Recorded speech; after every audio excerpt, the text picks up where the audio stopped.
कहानी की शुरुआत होती है एक छोटे से गांव से, जहां रामू नाम का एक गरीब लकड़हारा अपनी छोटी सी झोपड़ी में रहता था।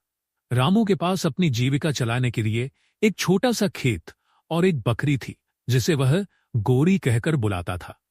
रामू का जीवन कठिनाइयों से भरा हुआ था। खेत से बहुत कम फसल मिलती थी और जंगल से लकड़ियां काटकर बेचने में जो पैसे मिलते, उनसे मुश्किल से उसका गुजारा चलता। लेकिन रामू कभी शिकायत नहीं करता। गोरी, देखना, एक दिन मैं बड़ा आदमी बनूंगा, फिर तू घास नहीं खाएगी, तेरे लिए बढ़िया बढ़िया अनाज लाऊंगा। गोरी जैसे उसकी बात समझती, सिर हिलाकर जवाब देती। रामू लकड़ियां काटता और शाम को उन्हें बेचने के लिए शहर जाता। लौटते समय वह गोरी के लिए घास और खुद के लिए रोटी लाना कभी नहीं भूलता। गांव में एक साल भारी बारिश हुई। खेत पानी में डूब गए और फसल पूरी तरह बर्बाद हो गई। रामू का खेत भी बच नहीं सका। वो बहुत परेशान हो गया। हे भगवान, अब मैं क्या करूं? खेत तो गया, गोरी का पेट कैसे भरूंगा? कुछ दिन बाद गांव के जमींदार रामू के घर आया और बोला, रामू, मैं तेरे खेत का कर्ज माफ नहीं कर सकता। अगले महीने तक पैसे चुका दे, वरना मैं तेरे खेत पर कब्जा कर लूंगा। रामू ने हाथ जोड़कर कहा, मालिक, बारिश के कारण मेरी सारी फसल खराब हो गई, वरना मैं आपका सारा कर्ज दे देते।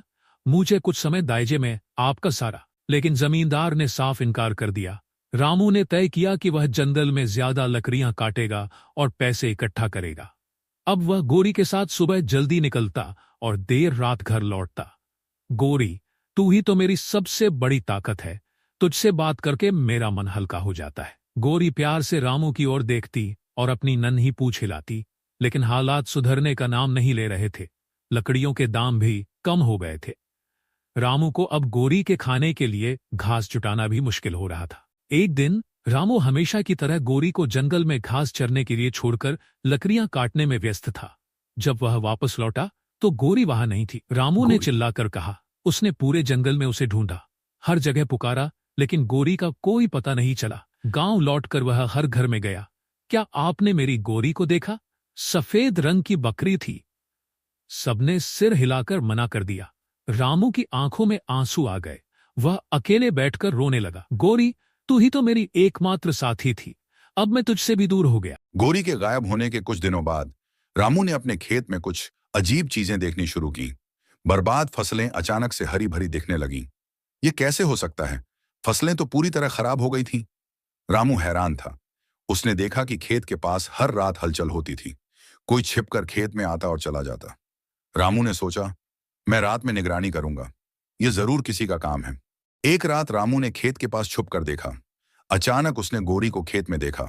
वह झाड़ियों के पास से कुछ खा रही थी। गोरी, तू यहां है? रामू ने चौंक कर कहा। गोरी उसकी ओर दौड़ी और खुशी से मिमियाने लगी। रामू ने उसे गले लगा लिया। उसकी आंखों में आंसू थे।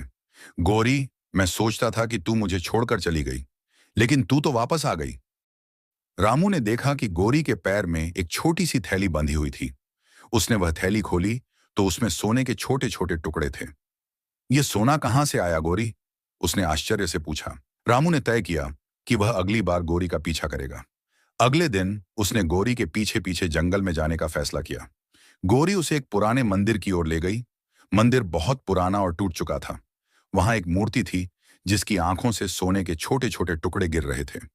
गोरी वहीं से सोना लेकर आ रही थी। रामू ने मन ही मन भगवान का धन्यवाद किया। हे भगवान, आपने मेरी मेहनत और ईमानदारी का फल दिया है। अब मैं अपना खेत बचा पाऊंगा। रामू ने उस सोने से जमींदार का कर्ज चुकाया। उसने खेत को और बेहतर बनाने के लिए नई जमीन खरीदी। उसने अपनी गोरी की देखभाल और प्यार बढ़ा दिया। गांव के लोग उसकी तारीफ करने लगे। रामू, तुम्हारी मेहनत और ईमानदारी ने भगवान को भी तुम्हारी मदद के लिए मजबूर कर दिया। रामू ने कहा, यह सब गोरी के कारण हुआ। अगर वह नहीं होती तो मैं कुछ भी नहीं कर पाता। रामू ने गोरी से कहा, मैं तुझे कभी नहीं छोड़ूंगा। तेरा साथ मेरे लिए भगवान का आशीर्वाद है।